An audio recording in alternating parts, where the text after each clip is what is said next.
শুভ সপ্তমী। আশা করি পুজো ভালোভাবে শুরু হয়েছে আপনাদের। আজকের সন্ধ্যেটা বিশেষ, কারণ আজ সপ্তমী।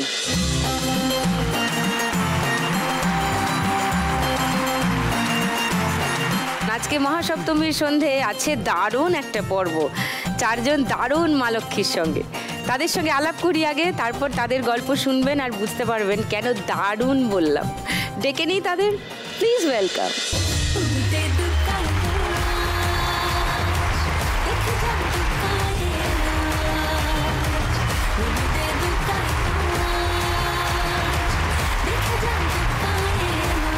সকলকে শুভ মহাসপ্তমী। সবার সঙ্গে একটু ছোট করে আলাপ করে নিই। প্রথমেই টিঙ্কুর কাছে আসি। নমস্কার সুদীপ্তা দি, আমি দুর্গাপুর পশ্চিম বর্ধমান থেকে এসেছি। আমি পেশায় একজন সিকিউরিটি গার্ডের কাজ করি। বাহ। সকালের দিকে বিকালের দিকে আমি একটি মুদিখানা দোকানে কাজ করি। জীবনে অনেক স্ট্রাগল নিয়ে আমি একমাত্র আমার মেয়েকে মানুষ করতে পেরেছি। আমার মেয়েকে আমি সাইকোলজিতে এমএসসি করিয়েছি। আমি একজন ডিভোর্সি সিঙ্গেল মাদার।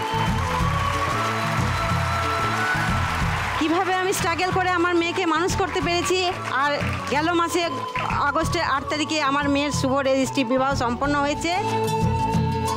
আর পুজোর পরে ডিসেম্বর জানুয়ারি মাসে আমার মেয়ের সোশ্যাল ম্যারেজ। সেই গল্পই আমি আজকে দিদি আপনার সামনে করতে এসেছি। বাবা, এ তো সুপার মম, দারুণ। নমস্কার দিদি। নমস্কার, আমি অশোকা নাগ। আমি পূর্ব বর্ধমান গ্রাম পালিটা থেকে এসেছি। আমার জীবন শুরু হয়েছে আমার মেয়েকে নিয়ে। আমার স্ট্রাগল আপনার কাছে জানানোর জন্য এসেছি। 5 বছর ধরে আমি আমার মেয়েকে নিয়ে শারীরিক সমস্যায় ভুগছি। আচ্ছা। রিসেন্টলি আমার মেয়ে কিডনি ট্রান্সপ্লান্ট হয়েছে। কিডনি ট্রান্সপ্লান্ট হয়েছে। আমি আমার মেয়েকে একটা কিডনি দান করেছি। আমার মেয়ে এখানে এসেছে। ও আচ্ছা, বসো বসো বসো। ওই মেয়ের পেছনে আমি 5 বছর ধরে স্ট্রাগল করে আমার যা কিছু ছিল সব আমি শেষ করে আজকে নিঃস্ব হয়ে গেছে, কিন্তু আমি আমার মেয়েকে ফিরে পেয়েছি। তাহলে তো আর নিঃস্ব বলা যায় না। আসল রত্ন আমি ফিরে পেয়েছি। আর মেয়েকে নিয়ে আমি ভালো আছি। এই 3 মাস হলো আমাদের ট্রান্সপ্লান্ট হয়েছে। ওকে। আমার একটা ব্যবসা ছিল 34 বছরে, আমাদের মিষ্টির ব্যবসা, কিন্তু সেই ব্যবসাটাকে আমাকে বিক্রি করে ফেলতে হয়েছে। অসীমা। নমস্কার সুদীপ্তা দি, আমি হাওড়া জগৎবল্লভপুর থেকে এসেছি। আমার নাম অসীমা রুইদাস। আমি এই ব্যবসার সঙ্গে যুক্ত। আমার স্বামী ব্যবসা এই প্লাস্টিকের জিনিসপত্র বাড়ি বাড়ি ঘুরে বিক্রি করি। পুরনো কাপড়, পোটলা বেঁধে। হ্যাঁ, পুরনো কাপড় কিংবা টাকার বিনিময়ে এগুলো বিক্রি করি। বাহ, দারুণ অসীমা। অসীমার গল্প আরেকটু ডিটেলে শুনবো। প্রতিমার কাছে আসি। নমস্কার সুদীপ্তা দি, আমি প্রতিমা দেব বলছি, দক্ষিণ 24 পরগনা থেকে, ক্যানিং লাইনে। কি, কোথায় বাড়ি তোমার? বেদবেড়িয়া গুটিয়ারি শরীফের পরের স্টপ। শপিং ব্যাগের বিজনেস করি। আমার হাজবেন্ড 4 বছর হলো এক্সপায়ার হয়ে গেছে। তারপর থেকে বাইরে কাজ করতাম। এবার 2 মেয়ে আমার। ছোট মেয়ে 2 বছর 8 মাস বয়স, আর বড় মেয়ে তখন 17 বছর বয়স। বড় মেয়ে তো চলে গেছে, মানে পালিয়ে বিয়ে করেছে 17 বছর বয়সে। এইবার এসছে মেয়ে, ছোট বাচ্চা নিয়ে এসছে। ও এখন 1.5 বছর। আর ছোট মেয়ে, ওই যে আমার ছোট মেয়ে, ও আচ্ছা, ও তখন 2 বছর 8 মাস, এখন 6 বছর বয়স। এবার কি করব, আমি নিজেই ডিসিশন নিলাম। ফোন কেটে ওকে জিজ্ঞেস করে আমার তো বাড়ি বসে একটা কিছু করতে হবে। তুমি এই ব্যাগগুলো বানাও? হ্যাঁ। আচ্ছা। আমি নিয়ে এসে কাঁচামাল নিয়ে এসে কাটিং করে দিই। তোমার এই পুরো গল্পটা আমি শুনবো, ব্যাগ বানানোর বা কেন কিভাবে শুরু করলে সব শুনবো। রাউন্ডের যেসব খেলাগুলো আছে নিশ্চয়ই সবার চেনা জানা। ফার্স্ট রাউন্ডে আজকে খেলবো 4 জনকে নিয়ে। প্রথম রাউন্ডের খেলা টাকার খনি। খেলা শুরুর আগে একটু টিঙ্কুর কাছে একবার আসি। তোমার কবে থেকে শুরু হলো সিকিউরিটি গার্ডের কাজ? তারপর বলছো মুদিখানার দোকানে কাজ করো। আমার 1998 সালে, তখন আমার 16 বছর বয়স ছিল। আমার বাবা মা দেখাশোনা করে আমার বিয়ে দেন। বিয়ের পরে আমি মাধ্যমিক পরীক্ষা দিই, মাধ্যমিক পরীক্ষা উত্তীর্ণ হই। কিন্তু 10 বছর সংসার করলাম নানা রকম অশান্তির মাধ্যমে। 10 বছর পরে 2008-এ আমার ডিভোর্স হয়ে যায়। তখন আমার মেয়ের বয়স ছিল ক্লাস 3-তে পড়ে। আমার মেয়ে ছোট থেকে পড়াশোনায় খুব ভালো ছিল দিদি। আস্তে আস্তে আস্তে আস্তে ও নিজে পড়াশোনা শুরু করতে লাগলো। আমি দেখলাম না, আমার মেয়ে পড়াশোনায় ভালো, আমার মেয়েকে আমাকে দাঁড় করাতেই হবে। যত দিন যাচ্ছে খরচ তো বাড়ছেই। তারপর 2018-তে আমি জয়েন করি দুর্গাপুর সেন্ট পিটার স্কুলে সিকিউরিটি গার্ডের। আর সেই সাথে বিকালের দিকে দোকানটা। আস্তে আস্তে আস্তে আস্তে আমার মেয়ে পড়াশোনায় র্যাঙ্ক করতে লাগলো ভালো। মেয়েকে আমি দুর্গাপুর ওমেন্স কলেজ থেকে আমি বিএসসি করালাম এবং সিধু কানু বিরসা ইউনিভার্সিটি পুরুলিয়া থেকে মাস্টার্স করালাম আমি সাইকোলজি নিয়ে। আমার জামাই যে হয়েছে আগস্টের 8 তারিখে আমি বিয়ে দিচ্ছি। আমার জামাই ব্যাংকে কাজ করতো। আমার মেয়ে সে ব্যাংকে ঢুকেছে। প্রথমে ট্রেনিং পিরিয়ড চলছিল দিদি, রিসেন্টলি আমার মেয়ে এখন ব্যাংকের আন্ডারে এসেছে। আমার মেয়ে এসছে, আমার জামাই এসছে। ও হ্যালো, নমস্কার। আমার মেয়ে এসছে, আমার জামাই এসছে, আর পাশে আমার বাবা বসে আছে। ও নমস্কার। সানবাংলার লাখ টাকা লক্ষ্মী লাভে খেলতে এসেছে দিদি। আপনার সামনে আমার স্বপ্নটা বলছি, যদি মা লক্ষ্মীর কৃপায় আমি এখানে লাখ টাকা লক্ষ্মী লাভ জিততে পারি, তাহলে কিছু লোন চলছে। বাবা মায়ের একটাই মাত্র ঘর ছিল। মেয়েকে নিয়ে যখন আমি ডিভোর্সের পরে বাবার বাড়িতে উঠলাম, তখন অনেক কষ্টের পরে 1-2 বছর পরে আমি পাশে লোন নিয়ে ঘর করলাম। সে লোন আস্তে আস্তে আস্তে আস্তে এখনও কিছুটা পরিমাণ শোধ করছি। যদি দিদি আমি ওই 1 লাখ টাকা জিততে পারি, তাহলে সেই লোন আমি শোধ করব আর মেয়ের বিয়ের জন্য কিছু পয়সা রাখবো। আর আমি আমার বাবাকে আমি আর কাজ করতে দেব না। আমার বাবাকে আমি বলবো, বাবা তুমি ঘরে বসো, আমি সংসার চালাবো। বাবা কি করেন? আমার বাবা একজন পেন্টার মিস্ত্রি। ও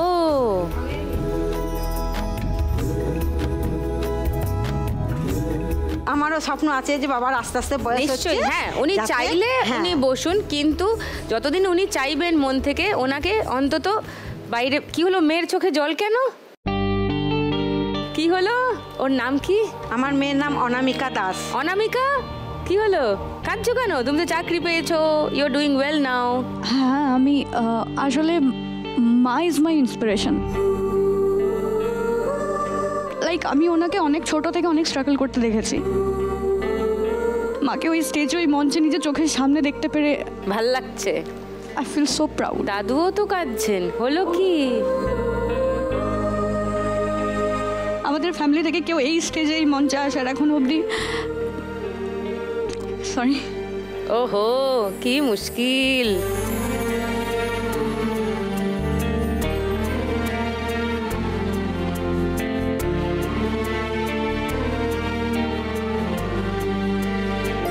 বাস লাভ ইউ মা।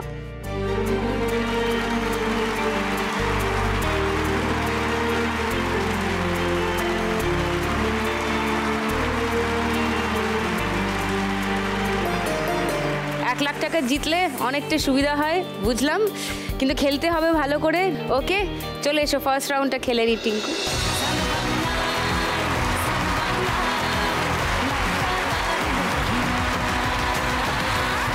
তোমার 1 মিনিট সময় শুরু এখন। চলো ফটাফট তোলো, এক ঝটকায় অনেকটা করে টাকা তুলবে।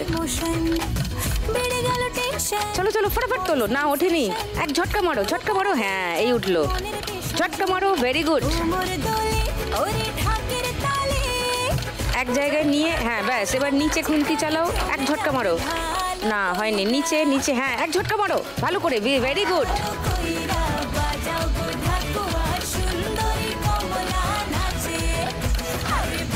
এবার এক ঝটকা মারো, হ্যাঁ একটাই উঠেছে, এক ঝটকা মারো জোরে।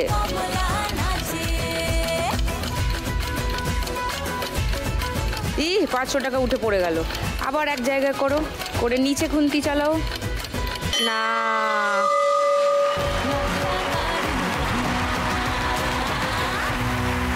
পাঁচশো, 600, 800, 50, 60, 70, 80, 3480। ওয়াও! এবার অশোকার কাছে আসি। প্রথমেই বলি দিদি, আমার টুইন্স বাচ্চা, এক ছেলে এক মেয়ে। ও একসঙ্গে হচ্ছে? হ্যাঁ, দুজনেই এসেছে ওরা। ও তোমরা জমজ বুঝি? নাইস। ওকে।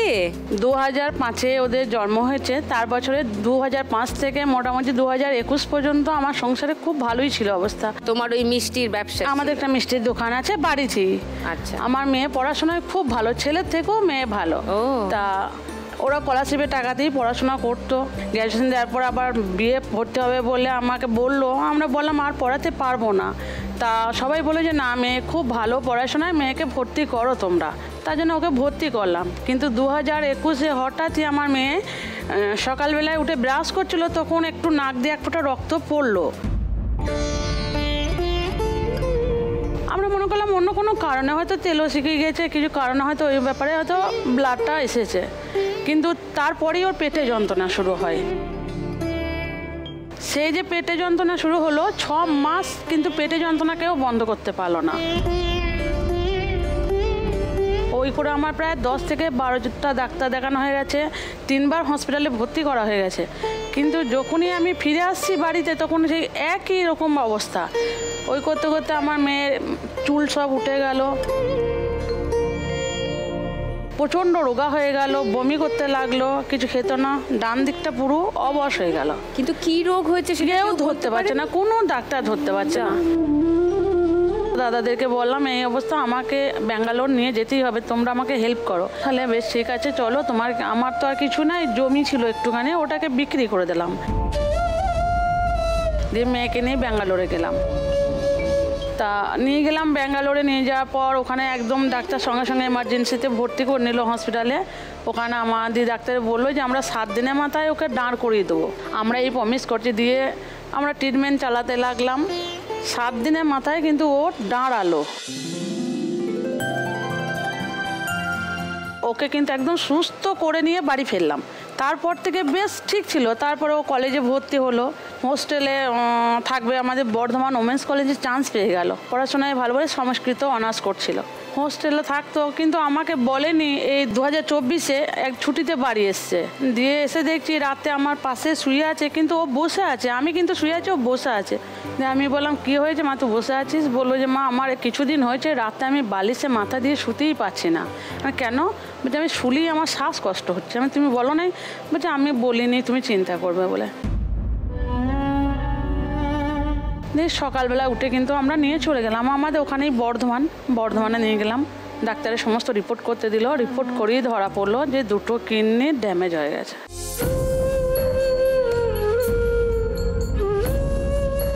85% ড্যামেজ, 9 ট্রান্সপ্লান্ট, তাছাড়া আর কোনো উপায় নেই।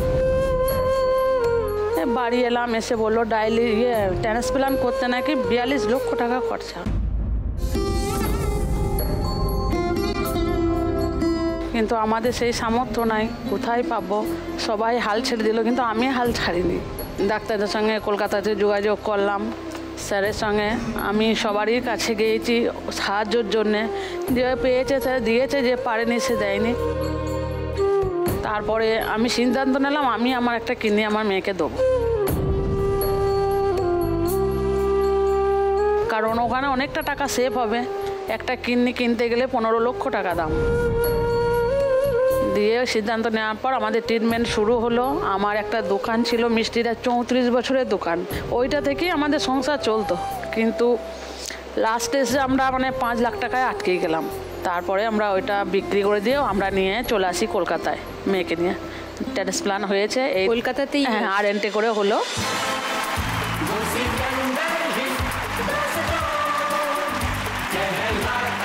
আমি এখানেই ছিলাম, তখনই আমি এখান থেকেই আপনার অডিশনের কথা শুনি। তখন আমার 1 মাস কি সার্জারি হয়েছে এরকম আমি ছিলাম। তাও আমি অপেক্ষা করে সকাল 7টা থেকে বেলা 3:30 অবধি অপেক্ষা করে অডিশন দিয়েছিলাম। তো তোমার অলরেডি শরীর থেকে কিডনি চলে গেছে। হ্যাঁ, তারপরে তো সারাদিন দাঁড়িয়ে আমার স্বামী খুব বারণ করেছিল অত কষ্ট করো না, কারণ আমি বললাম না, কারণ আমি যদি এখান থেকে খেলে যদি 1 লাখ টাকা জিততে পারি, তাহলে আমি আমার স্বামীকে ব্যবসাটা একটু ছোট করে দিতে পারবো, আর মেয়ের ওষুধের জন্য কিছু খরচা করতে পারবো। কারণ ওর প্রতি মাসে 40,000 টাকা করে মেডিসিন আর টেস্টের রিপোর্ট নিয়ে লাগে। আপনাদের আশীর্বাদে আর মা দুর্গার আশীর্বাদে আমি ছেলে নিয়েও এখানে এসেছি, মেয়েকে নিয়ে বসে আছে, সুস্থ আছে। ওর নাম কি? পাপিয়া। পাপিয়া পাপিয়া এখন পুরো সুস্থ তো? হ্যাঁ দিদি পুরো সুস্থ আছে। ব্যাস, ভেরি গুড। ঠিক আছে, ফার্স্ট রাউন্ডটা খেলি, এসো।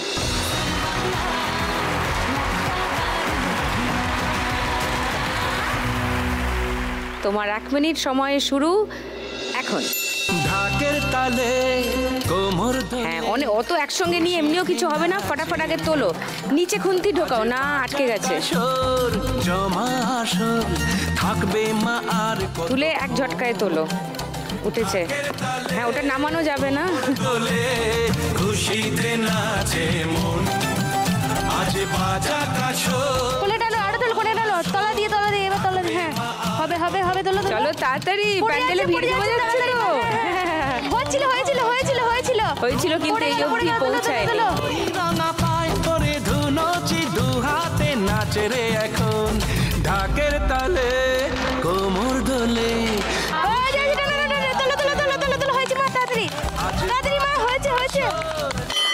ও, ঘন্টা বেজে গেছে। 100, 200, 80, 90 আর 50, মানে 4140। 4140 অশোকার স্কোর। এবার অসীমার কাছে আসি। এই ব্যবসা কেন করি? আমার স্বামী, তখন আমার 3 ছেলে মেয়ে ছোট, তখন থেকে উনি অসুস্থ। কেন? উনি অসুস্থ, ডাক্তার তখন দেখাতে পারতাম না। একটা উপায় দেয়, 3টে বাচ্চা কি করে চালাবো, অনেক বড় সংসারে বাবা বিয়ে দিয়েছিলেন। এবার দেবার পরে আস্তে আস্তে খুব একটা না দেখানোর জন্য না রোগটা বেড়ে গেল। বেড়ে গেল। এখন যখন দেখাচ্ছি ডাক্তারবাবু, তখন আবার ধরতে পারছে না। মোট কথা অনেক কিছু পরীক্ষাও করেছি, ইনজেস্কপি করেছি, আলট্রাসোনোগ্রাফি তুলেছি, রিপোর্ট ধরা পড়ছে না। রিপোর্ট সব ভালো। পেটের যন্ত্রণা, অনবরত অনেক কিছু ওনার প্রবলেম দেখা দেয়, তখন ওর ভীষণ সহ্য হয়ে যায়। এখন 2-3 মাস এরকম পড়ে থাকে, কোনো সময় এবার 6 মাসও পড়ে থাকে। এবার আমি তখন ভাবলাম এইভাবে কি করে চলবে, ছেলে মেয়ে নিয়ে কোন দিন হয় না এরকম পরিস্থিতি, তাহলে আমাকে তো একটা কিছু করতে হবে।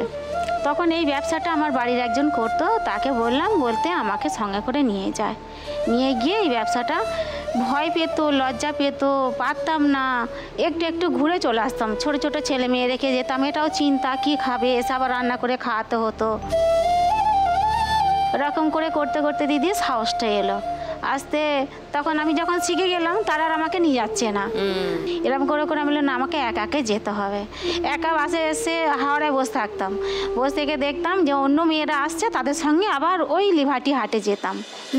লিবার্টি সিনেমার সামনে হাটটা বসে, পুরনো কাপড়ের হাট বসে, ওই হাটে যেতাম। যে ওখানে বিক্রি করে, পুরনো কাপড় বিক্রি করে টাকা নিয়ে বড় বাজারে আবার কারোর জন্য বসে থাকতাম।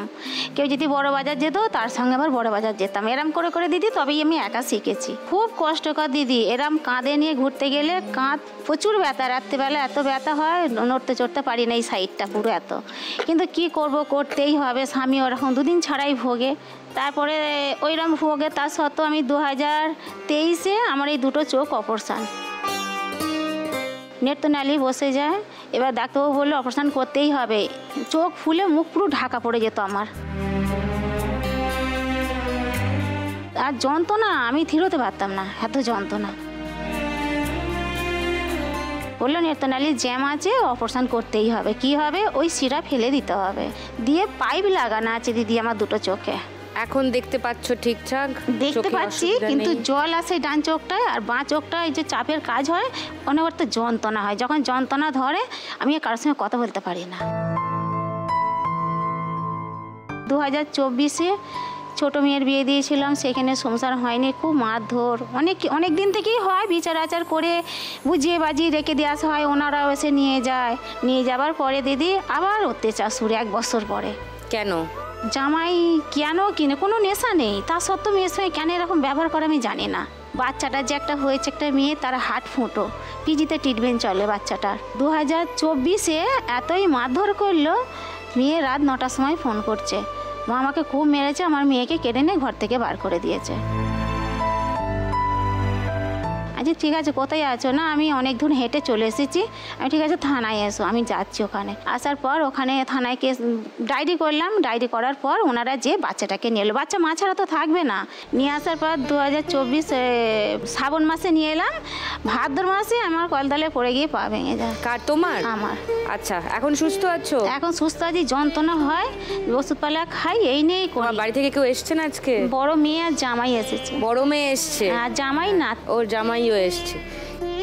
তুমি যদি আজকে 1 লাখ টাকা পাও কি করবে বলো? প্রথম কথা দিদিভাই, স্বামীকে ঠিক জায়গায় আমি নিজে ট্রিটমেন্ট করাতে পারিনি, আমার অর্থ সেরকম নেই। তো এখন বোঝা গেছে অসুবিধাটা কি? হ্যাঁ বোঝা গেছে, ডাক্তারবাবু বলছে ওনাকে এইসব জায়গায় হবে না, একটু ভালো জায়গায় নিজে ট্রিটমেন্ট করতে হবে। আমরা তো রোগ ধরতে পারছি না। ও এখনো ধরা রোগ যায়নি? ধরতে পারছি না, পায়খানার দাঁড় দিয়ে ওনার বেডিং হয়। তো 1 লাখ টাকা পেলে তুমি সেই চিকিৎসাটা করাবে? আমি ট্রিটমেন্ট তো করাবোই, কিংবা ওই যে বাচ্চাটা আমার কাছে আছে, বাচ্চাটা নাতনিরও যার হাতে 7 বছর বয়স, 7 বছর বয়স। হ্যাঁ, এবার ওর আবার একটা প্রবলেম আছে, ওর হ্যাঁ। হার্ট ফুটো, যার ফলে ওকে একটু ভালো করে রাখতে হয়। হ্যাঁ, দেখা যাক, যদি জিততে পারো খুবই ভালো হয়। আগে ফার্স্ট রাউন্ডটা খেলতে হবে। চশমাটা খোলো, চোখটা মোছো, এখানে চলে এসো।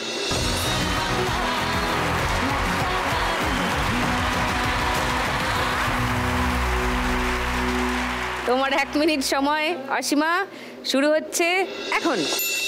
ঢাকের ঢ্যামকুড়া কুড় বাজছে নু। হ্যাঁ জড়ো করে তোলো, জড়ো করে তোলো।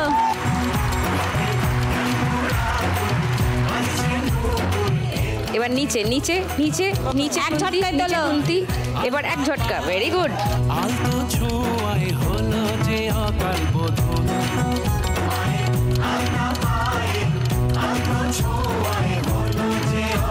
এবার 1 ঝটকা মারো। না হচ্ছে না, নাও তোলো তোলো। আরেকটু ঢোকাও খুন্তি। জীবন হাসে দু চোখে স্বপ্ন। অনেক টাকা আছে একসঙ্গে, ভালো করে জড়ো করো। খুঁটিয়ে 1 ঝটকা মারো। হ্যাঁ হ্যাঁ, হয়েছে। ওরে বাবা রে, আরো জড়ো করো, জড়ো করে তোলো। দুর্গা বলো, দুর্গা মাইকে। না আবার ও ঘন্টা পড়ে গেছে। 1000 হলো। 70, 80, 90, 8390। অসীমা স্কোর ফার্স্ট রাউন্ডে। এবার প্রতিমার কাছে যাব। তোমার এই ব্যাগ বানানো কবে থেকে শুরু হলো প্রতিমা? তুমি বলছিলে তোমার স্বামী মারা গেলেন, তখন একটা অসুবিধার মুখোমুখি হলে, তারপর তো আমি আগে কাজ করতাম, হাজবেন্ড যখন মারা গেলেন। কি কাজ? বাইরে পেশেন্ট দেখার কাজ করি। ও, তো আয়ার কাজ করছিলে? হ্যাঁ, বিয়ে পর্যন্ত পড়েছি, আমি নার্সিং ট্রেনিং নিয়েছিলাম। বড় মেয়েটার কাছে ছোট মেয়েটা রেখে, ছোট মেয়ে তখন 2 বছর 8 মাস বয়স, ওর কাছে রেখে আমি বেরাতাম, নাইট ডিউটি করতাম। বড় মেয়ের তখন কত বয়স? বড় মেয়ে 17 বছর বয়স, 17 পুরো কমপ্লিট হয়নি আর কি। 2 বছরের পরে আমার মেয়ে চলে যায়, মানে বিয়ে করে নেয়। তখন আমি কি করব, ছোট মেয়েটাকে তো দেখতে হবে।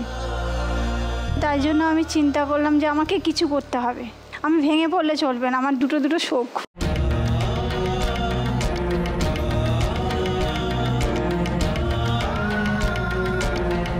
তখন এই বিজনেসটা সহজে আমার মাথায় আসেনি, বিভিন্ন খোঁজ খবর নিতে নিতে একদিন নেট ঘেটে আমি এটা পাই। আচ্ছা, পেয়ে আমি সেখান থেকে কল করি, ঘরে টিচার আনিয়ে আমি ওখানে ঘন্টায় 100 টাকা করে টিচার এনে একদিনে কাটিং আমি শিখেছি, সেলাই শিখেছি, নিজেও ভিডিও ফলো করে করে শিখিয়ে তারপরে আমি এটা স্টার্ট করি। আশেপাশে যেমন ব্যাগের দোকান তোমার ব্যাগগুলো দেখি, হ্যাঁ, তারা বলে ঠিক আছে দিয়ে যাও, চেনা পরিচিত দিয়ে যাও, বিক্রি হতে একটু আধটু সেল হতে হতে তারপরে আমি অর্ডার নিতে শুরু করি। কাপড়ের দোকানে, ব্যাগের দোকানে, যা জুয়েলারি দোকান বা মোবাইলের দোকানে। এটা কি? এটা হচ্ছে কাপড়ের দোকান। ওটা কাপড়ের দোকান। এইখানে ডিজাইনটা করতে হয়, নিচে হচ্ছে ছাপা টাপা থাকে এই গ্যাপটা। আচ্ছা, আমি এই কাপড়টা এনে কাটিং করি, কাটিং করে প্রিন্টিং করে নিয়ে আসি, নিয়ে আমি সেলাই টেলাই করে এটাই করছি। আমি ইচ্ছা আছে এটা একটু বাড়াবার জন্য, প্লাস আমার মেয়েটাকে, ছোট মেয়ে আচ্ছা 6 বছর বয়স। কোথায়? ওই যে, ও হ্যাঁ, তখন ভালো বললো। হ্যাঁ রাইট, হ্যাঁ ওকে ও এখন পড়াশোনা করছে? হ্যাঁ, পড়াশোনা করছে। ওকে, এবার এই ব্যাগগুলো তুমি বানাও না আমি অর্ডার করেছে? আমি নিজে অর্ডার তুলতে যাই। এটা শাড়ির দোকানে? হ্যাঁ, শাড়ির দোকানে। ওকে, কত দামে এগুলো বিক্রি করো? এই রেটটা আছে, এটা 14 টাকা কখনো পার পিস এরকম। তারপরে এইগুলো হচ্ছে শর্ট আছে, তারপরে জুয়েলারি দোকানেও আছে। কিন্তু ছাপানোটাও তুমি নিজেই করো? না, ছাপানো আমি নিজে করছি না, কেন আমার একটা পুঁজির দরকার। আমি এত কিছু এখনো করে উঠতে পারছি না। 2 বছরে মানে 2-3 বছর আমি এটাই পড়েছি, একটু একটু করে বাড়াবার চেষ্টা করছি। আর যদি তুমি 1 লাখ টাকা যেত? 1 লাখ টাকা যেতে আমি চাইছি যে আমি বিজনেসটাকে আমি বাড়াবো। ওকে, শুধু আমি নয়, আমি চাই আমার পাড়ায় এক বৌদি এসছেন, এক দিদি এসছেন। হ্যাঁ, সবাই আমার সত্যি সহযোগিতা করেন। হ্যাঁ, আমি চাই যে এরকম প্রতিটা ঘরে অনেক দিদিরা বৌদিরা বসে আছে, ব্যবসাটাও বাড়ে, আরো অনেককে তুমি কাজে সহযোগিতা করতে পারো, আমার এটাও পারো, তাদেরও একটা রোজগার হয়। Nice, very good. চলো ফার্স্ট রাউন্ডে খেলে এসো।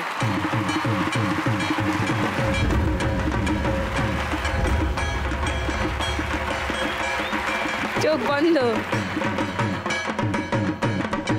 তোমার 1 মিনিট সময় শুরু প্রতিমা এখন। চলো ফটাফট একটু করে টাকা জড়ো করো, নিচে খুন্তি ঢোকাও আর মারো। না ঢোকেনি, খুন্তি ঢোকেনি, ঢোকেনি, সামনের দিক টেনে নাও। নিচে নিচে নিচে খুন্তি নিচে দিয়ে ঢোকাও, ঢুকে ও সব পড়ে যাচ্ছে। ও ভাত তুলছে, দেখো ভালো করে তুলতে হবে, অনেকটা টাকা ব্যালেন্স করো না, এভাবে হবে না। নাচের তালে আসর করি পার্টি, আরে দুহাত তুলে সামনে না, সব চিন্তা ভুলে ঘরে আজ বছর পরে এলো না হচ্ছে না।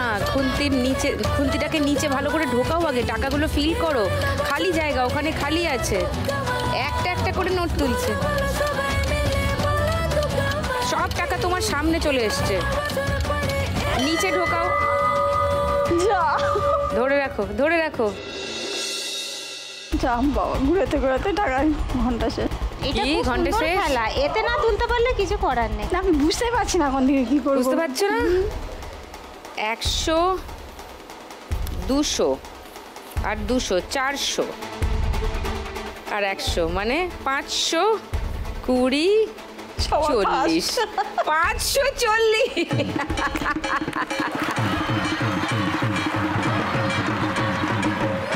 খেলা শেষ। ফার্স্ট রাউন্ডের শেষে কে কোথায় আছে একবার মনে করিয়ে দিই।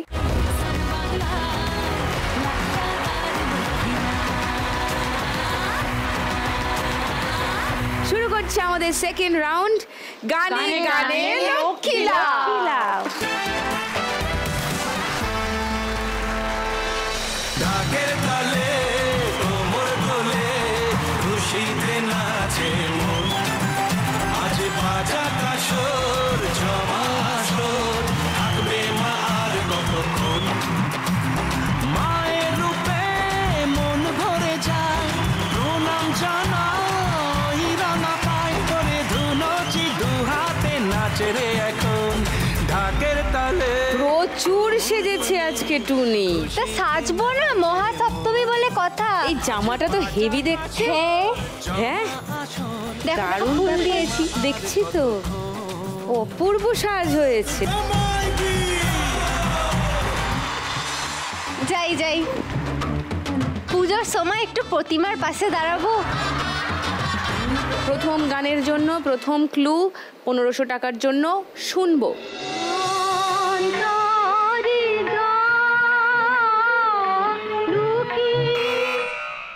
বলো টিঙ্কু। বাজলো তোমার আলোর বেনু। লক করি তোমার উত্তর? আচ্ছা, সেকেন্ড ক্লু শুনবে? দেখি শুনি। সেকেন্ড ক্লু শোনো এই গানের। আজ শুনিরা আলোয় পাগল, নবীন সুরের লীলা। এটাই তাহলে কেউ চ্যালেঞ্জ করছো না? না না। আর থার্ড ক্লু শোনাবো তাহলে? না না। ওকে, তাহলে গানটা শুনে নি, দেখি টিঙ্কু ঠিক বললো কিনা। আজলো তোমার আলোর বেনু।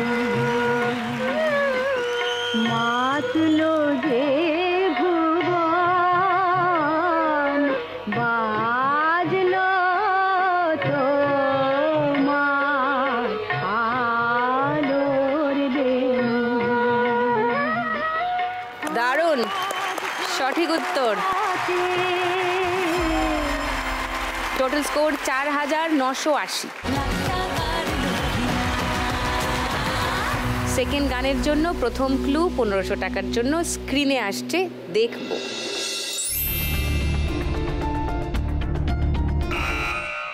বলো। শোনো মন বলি তোমায়, সব করো প্রেম করো না, এই গানটা।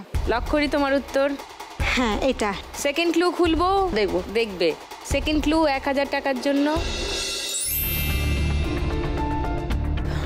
ঠিক ঠিক। তো থার্ড ক্লু কেউ দেখবে? না না। আচ্ছা, থার্ড ক্লুটা তাহলে আমি এমনিই খুলে দিচ্ছি, দেখে নাও টিঙ্কুর উত্তর মিলেছে কিনা। ও বলেছে শোনো মন বলি তোমায়। ও বাবা, রাহুল দেব বর্মন, মিলে গেছে মনে হচ্ছে না? শুনে নি গানটা। শোনো মন বলি তোমায়, সব করো প্রেম করো